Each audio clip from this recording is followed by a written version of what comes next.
welcome. I have to raise the lens up a bit. Oh, you get that.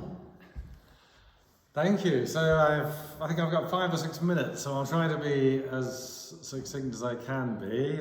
So I'm James Knight. I go to the Gateway Vineyard Church, friends with John, and it's an interesting time to give a testimony because it's my 50th birthday weekend. So, and one of my books is called Half-Life, Full Life, which is based on the idea and the reality that I realised when I turned 50, I've lived half my life as a non-Christian, the first 25 years as a non-Christian, and the second as a Christian. So I thought that would be a good thematic for the book. And if you took me back to my formative years, the me that I was then, 15 maybe, with a pool cue in one hand, a cigarette in the other, pint of lager, I was really going nowhere in life, I wouldn't have said. I was quite interested in books and things, but I wasn't on the right path. I didn't know where my life was going. I became a professional gambler, so I didn't need to work, but I realised that it was a pretty hedonistic life in a way. And one day something really interesting happened. It was a real fork in the road moment in my life. So I had, plenty of money, I was enjoying my life, or so I thought, and I got a call from the job centre at Kiln House, and they said, "You're not registered for national insurance, so can you come for this meeting?" So I went for the meeting just to register, and the lady said, "Would you like to sign up for a New Deal scheme," they called it, at Norfolk County Council. So every part of me that had any concept of this idea would have said no, but I remember just saying, yeah, why not? And I felt shocked inside, and I looked back and I realised that was God at work in me, way before I ever realised that God was even real. And that's where I met my friend who invited me to Holy Trinity Church, and I joined a discussion group there.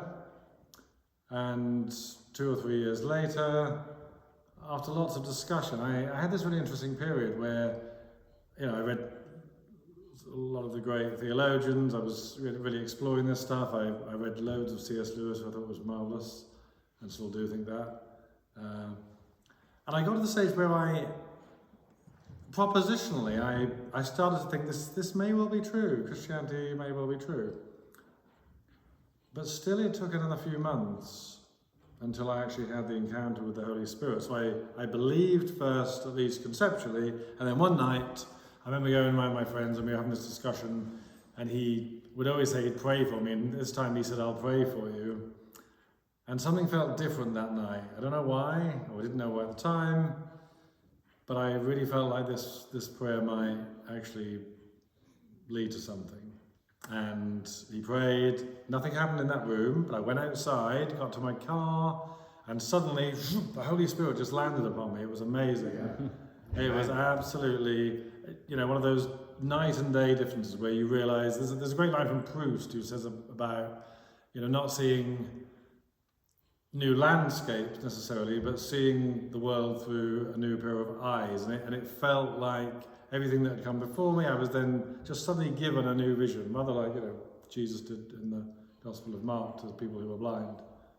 And everything changed from that moment. I was born again. I had the Holy Spirit, and I knew that the adventure starts in a most transformative way now. And it didn't mean that what I'd learned before wasn't valuable, but it was. So I went on and I started to study more, and I started to write articles and books. Do say if I'm trespassing on it, give me a nudge. Just God has been so profoundly powerful in transforming that life, and I've written lots of books now. My father became a Christian because he saw the change in me after having the gospel. there's that great line, is it Moody who says, you know, I preach the gospel and sometimes I use words. I think with him, he just saw the transformation in me. And 2 years ago, my mum, who is 80 now, she was 79, and I've been talking to her for so long in a gentle way about, you know, and she's seen the change. She became a Christian last year as well. Amen. She got baptized. So I think back to that fork in the road moment. I mean, there were lots of them that we don't even know about. I think, you know, when God seems quiet, as he's often doing the most in our life as well. And I just look back and think, wow, that one life was transformed. And now my whole family, I'm an only child, my whole family's are Christians. And there's no bigger and greater adventure, is there, than knowing the Holy Spirit, knowing the Lord, seeking the truth, and seeing where that adventure takes us. So yeah, as I stand here, John was asking me to share as a life transformed, and I'm sure it's the same for every one of you. You know, you've had the encounter, and God's alive, Jesus is real, and he transforms. So, Amen. And when I look back, you know, at 50 now, and I think just what he's done in 25 years, so much. And I think, wow, how exciting for what's to come. The next however many years, you know. And, you know, you spoke on spiritual warfare, and there's a real battle, a continuous battle, and you know we have to stand firm against it, and we have to be the truth tellers in a world that so badly needs it. You know, this country we live in particularly has just got such an identity crisis, it's got such a mental health crisis, it's got such a... Do you remember the line from when Nietzsche said God is dead, and some atheists use that to be celebratory, like, well, you know, we're now going into this sort of post-enlightenment world of reason and rationality where we don't need God anymore.